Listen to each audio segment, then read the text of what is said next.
Okay, this is design assignment 4A. This is basically the operation of the DC servo motor. Basically does kind of a combination of a few different things where we're going to implement a potentiometer, a switch, an H-bridge, as well as then finally the DC motor in connection with the mega board. So just to run through some bit of code, I included the USART communication from last time for the convenience of being able to just read and make sure that the values coming in from the potentiometer were operating correctly. So I kept that in there. I found a good example online that ran through basically setting up the PWM cycle using the timer 2. So basically it helps set the operation of the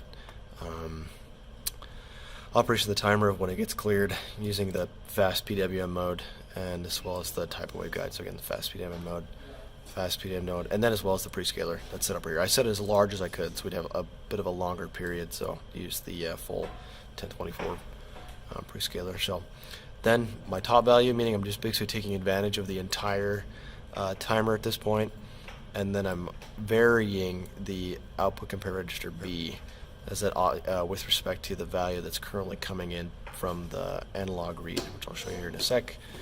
And then I'm just taking that value. If you look over here, I read a value from the old code, reading the ADC code. In this case, it didn't change variable values, but it's okay.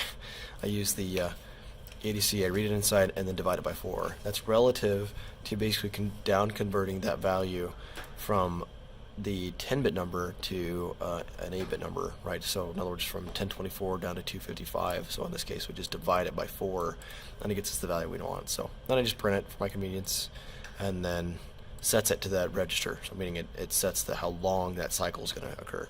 So here in a sec, okay, this is same ADC setup as before. Reading it, UR communication. Okay, and then this is the important thing. This is the one that was changed. Basically, we're going to add in the interrupt routine. So meaning if the switch is setting a pin change, in other words, if there's a logical change on pin, specifically this should be pin, I can tell you,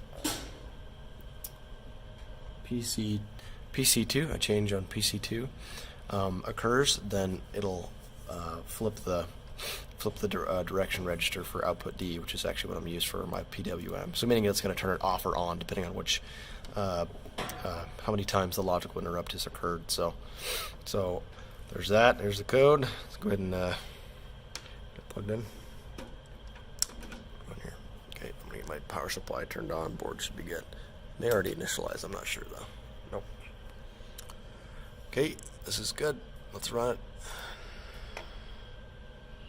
Good.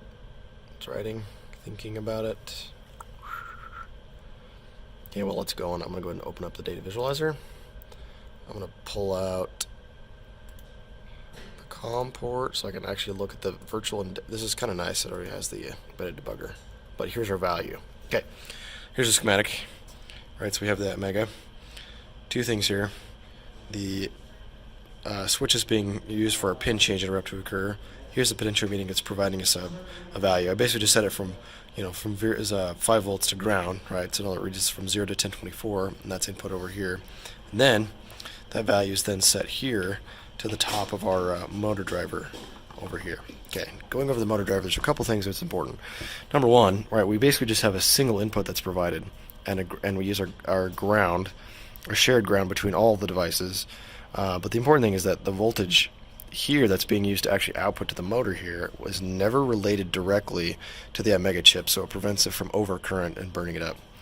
You use a couple of pins, as you can see here, to set the direction. So these actually analog inputs, or actually just basically enable pins, meaning it sets either a brake or the clockwise or counterclockwise direction of the motor to be occurring. And then finally, we actually do some standby.